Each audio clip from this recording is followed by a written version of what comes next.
don't underestimate women and the growing support they're providing to the WNBA. Remember, anything successful, you usually have the women behind it supporting the product. Don't underestimate the NBA subsidizing. The NBA and the NFL went to another level once they appealed more to women. What if the women decide we gonna focus and lock in on the WNBA? No, the NFL started growing once they implemented what's called cheerleaders. Welcome back to Dunk Dynasty. Caitlin Clark is once again at the center of a massive WNBA conversation, and this time the controversy goes far beyond what happened on the court. Rumors and viral claims circulating online have sparked intense debate about physical play, officiating, player safety, media attention, and the growing pressure surrounding the Indiana Fever star. But before we get into everything, let us know in the comments. How long have you been following Caitlin Clark, and which player do you most enjoy watching her compete against? The controversy begins with the ongoing debate surrounding the way Clark is defended. Since entering the WNBA, Clark has faced extremely physical defensive pressure, and fans have repeatedly questioned whether certain plays are being officiated consistently.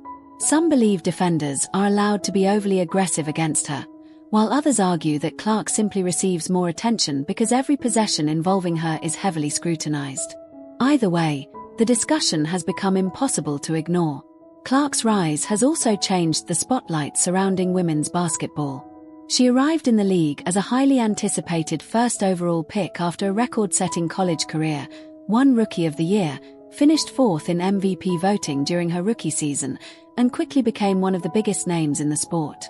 Her ability to shoot from deep, create plays, and generate enormous fan interest has brought unprecedented attention to WNBA games.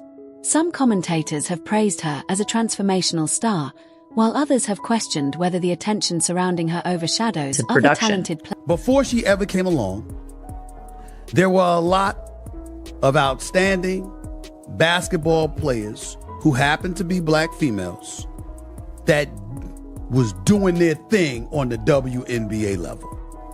And they never got this kind of shine. This girl, the Golden Goose, comes along and she wreaks havoc. She's the Rookie of the Year. She's fourth in the league in MVP voting. Fourth in the league, her rookie year. Wow. Outstanding. She's like Steph Curry. She can pull up from anywhere. You understand? She has that kind of capability. Didn't win a national championship. Lost to LSU one year. We lost to South Carolina another year. But she's outstanding and clearly worthy of being the number one overall pick. And what I was saying to everybody is ride the wave. Rising tide lifts all boats. The girl is spectacular. It's not like she's not a scrub. She's not only can play, she's a star caliber player who draws this attention. And maybe it's because that fan base that she has and her being a young white lady contributes to it. So what? Benefit from it. And then you have a lot of folks that have come to the defense of numerous WNBA players because they were pointing out like this has been going on before long and people are not hating on her. It's not about hating on her. It's that you feel she is getting a level of attention that you deserved and you tensions reached build the league before her arrival. That disagreement has created a complicated conversation. Supporters argue that Clark's popularity is helping lift the entire league, while critics believe the media should give equal recognition to the many stars who are already performing at an elite level. The truth may be somewhere in between. Clark's popularity has clearly created enormous interest, but the WNBA also has a long history of talented players whose contributions deserve recognition. The physicality debate became even louder following a highly discussed matchup involving Clark and veteran center Brittney Griner. Clips from the game spread rapidly online, with fans and analysts debating whether certain defensive actions crossed the line. One commentator argued that some contact appeared excessive and questioned whether players have an increased responsibility to control their movements when there is a significant size difference. Those arguments remain opinions unless the league officially determines that a particular play violated the rules. Another major point of discussion has been the idea of consistency. If one player is penalized for initiating contact while another player appears to make a similar move without receiving the same whistle, fans naturally begin asking questions. That does not automatically prove favoritism or intentional manipulation. Basketball is incredibly fast, officials have different angles, and not every similar-looking play is actually identical. But consistency remains essential if the league wants fans to trust its officiating. The controversy has also been connected online to rumors of a private locker room confrontation and an alleged audio recording. At this point, those claims should be treated as unverified unless credible sources or official statements confirm them. Within Viral hours. posts can I don't know. I see somebody that's doing something wrong, so I rugby tackle, doing in an illegal defensive position, so I rugby tackle them. Or I see, I don't know, it's like being an offensive player and you're about to get hit by a moving screen. So instead of getting hit by a moving screen and drawing the foul, you decide to turn and shove the person setting the screen. No, it doesn't work like that. It doesn't work. Freedom of movement does not allow you to stop before contact and shove somebody. Like, it is what it is, and I'm being real. Like, this whistle is horrendously awful. Like, this is minimum flagrant one. And again, when we're talking about this could be, I don't know. Look, I don't know about Brittney Griner's intent here, because at the end of the day, when it comes down to it, she did the exact same thing as Caitlin Clark did to Veronica Burton. The difference is that she's obviously taller. And is there a level of responsibility that you have to have when you're a little bit taller? Yeah, there is. There absolutely is a greater level of responsibility. If you agree this is some bullshit, subscribe. We are trying to get to 60k as soon as possible. We're on 59.6k right now. Thank you guys so much for all the support, by the way. Like, nearly 100 subscribers in the last day. But we gotta be real. This, like, if you're someone that's at a height that you can very easily go and clock somebody in the face, you probably should have to be a bit more careful. But yeah, it just keeps happening. It just keeps happening with Caitlin and that. Alyssa Thomas did it to Caitlin in her rookie year as well. Like, This is where the spread organization... incredibly quickly, especially when they involve major stars, but online repetition does not turn an allegation into a fact. There is currently an important difference between what fans are claiming online and what has actually been confirmed. Meanwhile, Sophie Cunningham has also become part of the wider conversation surrounding the fever and player safety. Cunningham has developed a reputation for being outspoken, and previous comments she made about competition, player safety, and controversial issues have received significant attention. Because she is a teammate of Clark, some fans have connected her comments to the larger debate surrounding the fever.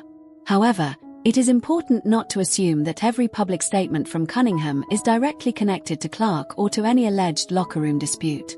Cunningham's comments on transgender athletes in women's sports also generated significant public... I'd have fun with you. Brittney Griner, what she says, right there, watch this. Every time we play her, there's this commotion, like this loud rumbling from the stands. Turns out it's people, thousands of them, just sitting there watching on purpose. It's very disruptive. She says WNBA games used to be a chill, quiet place. You could bring your laptop and relax, maybe even get a little work done.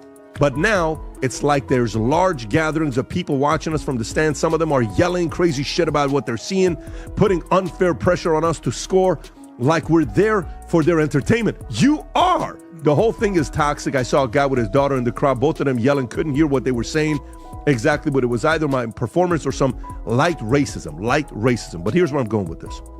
So the WNBA says they want to get paid more. They're saying this year they're going to make $1 billion. That's what they're saying, okay?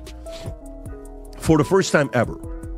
Now that Caitlin Clark is hurt for 2 weeks, did you see ticket prices? Insane. Let me read you the ticket prices. After Caitlin Clark's been hurt for 2 weeks. All right? So let's go through this.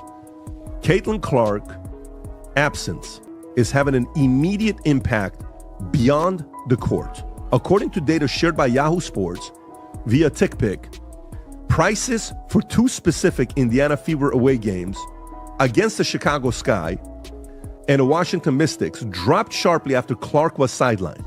Before the injury, the lowest ticket available for Fever's matchup in Chicago was $86. For the game in Washington... She explained that she believes in protecting young girls and stood by her position while emphasizing that she does not believe her comments were motivated by hatred.